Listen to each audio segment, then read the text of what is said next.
একজন ডাক্তার যিনি এখন রাজনীতির মঞ্চে, হাজার হাজার মানুষের সমাবেশ, সারা শহর ব্যানারে ছেয়ে গেছে। হেলিকপ্টার মালিক বলছে আপনাদের জন্য ফ্রি সার্ভিস দিতে পারি, বড় ব্যবসায়ী বলছে কত টাকা লাগবে বলুন, আর সেই ডাক্তার রাজনীতিক বলছেন আমরা চাঁদাও তুলি না, চাইও না। দর্শক, আপনি জানেন ঢাকার এমন এক সমাবেশ হলো যেটা নিয়ে চারদিকে শুধু একটা প্রশ্ন, কত টাকা খরচ হলো এই জমকালো আয়োজনের পেছনে। কেউ বলছে 100 কোটি, কেউ বলছে 200 কোটি, কিন্তু আয়োজক দলের আমির বলছেন সব মিলিয়ে মাত্র 3.5 কোটির বেশি নয়। এটা কি আসলেই সম্ভব?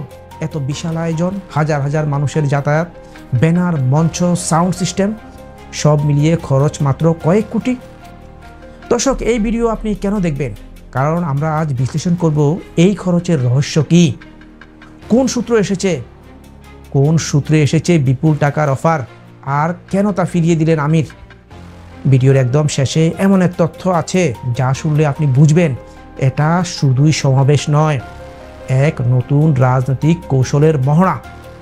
তাই পুরো ভিডিও মনোযোগ দিয়ে দেখুন, আর এমন বিশ্লেষণ পেতে আমাদের ইউটিউব চ্যানেল সাবস্ক্রাইব করে ফেলুন এখনই, ফেসবুকে ফলো দিয়ে রাখুন। এবার চলুন ঢুকে পড়ি বিশ্লেষণের গভীরে। দর্শক, 19 জুলাই 2025 রাজধানীর সোহরাওয়ার্দী উদ্যান, জামাত ইসলামী তাদের ইতিহাসের সবচেয়ে বড় সমাবেশ করে। এই সমাবেশ ঘিরে হাজার হাজার বাস, লঞ্চ, ট্রেন ভাড়া করা হয়। ঢাকার অলিগলি ছেয়ে যায় ব্যানার আর ফেস্টুনে। যে কেউ দেখলে ভাববে এটা যেন কোনো জাতীয় উৎসব। তারপরও উঠতে থাকে প্রশ্ন, এই বিশাল আয়োজনের পেছনে কে বা কারা, খরচ কেমন হয়েছে? কেউ সোশ্যাল মিডিয়া লেখে 100 কোটি ছাড়িয়েছে, আর কেউ বলে এটা তো 200 কোটির নিচে সম্ভব না। চলুন দেখি এরপর কি হলো। এই বিতর্কের মাঝেই আমির ডাক্তার শফিকুর রহমান মুখ খুললেন।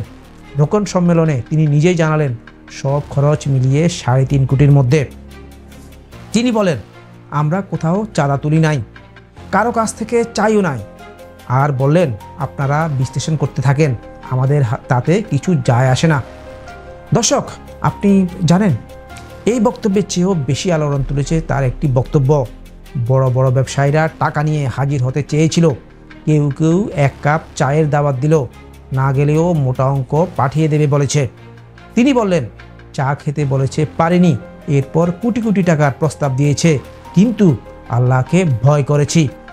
মহাসমাবেশের দিনে মঞ্চে পড়ে যাওয়া এবং অনেকের এই ডোনেশন তুলনা করে তিনি বলেন আমি প্রথমে ব্লাড সুগার চেক করেছি, পরে আল্ট্রাসাউন্ড, তারপর সিটি স্ক্যান, আর শেষে এমআরআই করে নিশ্চিত হয়েছি ভেতরের ভেজাল। যাক, তিনি এখন সুস্থ। দর্শক, আপনি কি ভাবছেন? এটা কি নিছক রাজনৈতিক রসিকতা, নাকি এটা ছিল এক রাজনৈতিক বার্তা? আমরা টাকা নয় বিশ্বাসে চলি। চলুন জানি এরপর আরও এক চাঞ্চল্যকর তথ্য। ডাক্তার শফিক বলেন 5 আগস্টের পর যারা আমাদের গালাগালি করত তারাই এখন পাশে দাঁড়াতে চাইছে। এটা কি রাজনৈতিক সখ্যের ইঙ্গিত, নাকি নির্বাচনের আগেই মাঠে ভিন্ন রকম খেলোয়াড় নামানো হচ্ছে? আরও একটা গুরুত্বপূর্ণ কথা, তিনি বলেন আগে যে খরচ 2 মাসে হতো এখন তা 1 সপ্তাহে হচ্ছে, কিন্তু কোনো ঋণ নেই। দর্শক, আপনি জানেন আগে প্রতিটি নির্বাচনের পর জামায়াতকে বড় অঙ্কের ঋণ শোধ করতে হতো, কিন্তু এবার বলছে ঋণ শূন্য। চলুন বুঝি এরপর এই সমাবেশে আসলে কিসের ইঙ্গিত। ডাক্তার শফিকুর বলেন এই সমাবেশ একটা নমুনা মাত্র।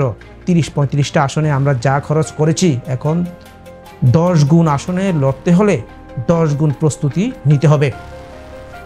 মানে তারা এবার অনেক বড় পরিকল্পনায় এগোচ্ছে। এবং শেষে বলেন জামায়াতের কেউ সন্ত্রাসে জড়ায়নি, ভবিষ্যতেও জড়াবে না।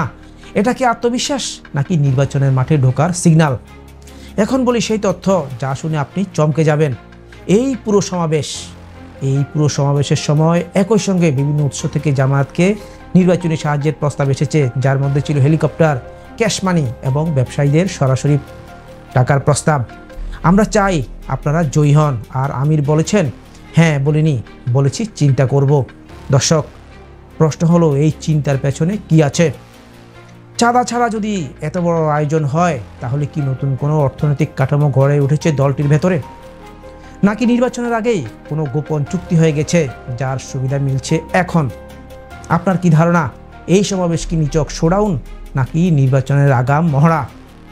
কমেন্টে লিখে জানান আপনার বিশ্লেষণ, আপনার মন্তব্য। আমাদের জানাতে ভুলবেন না এসব।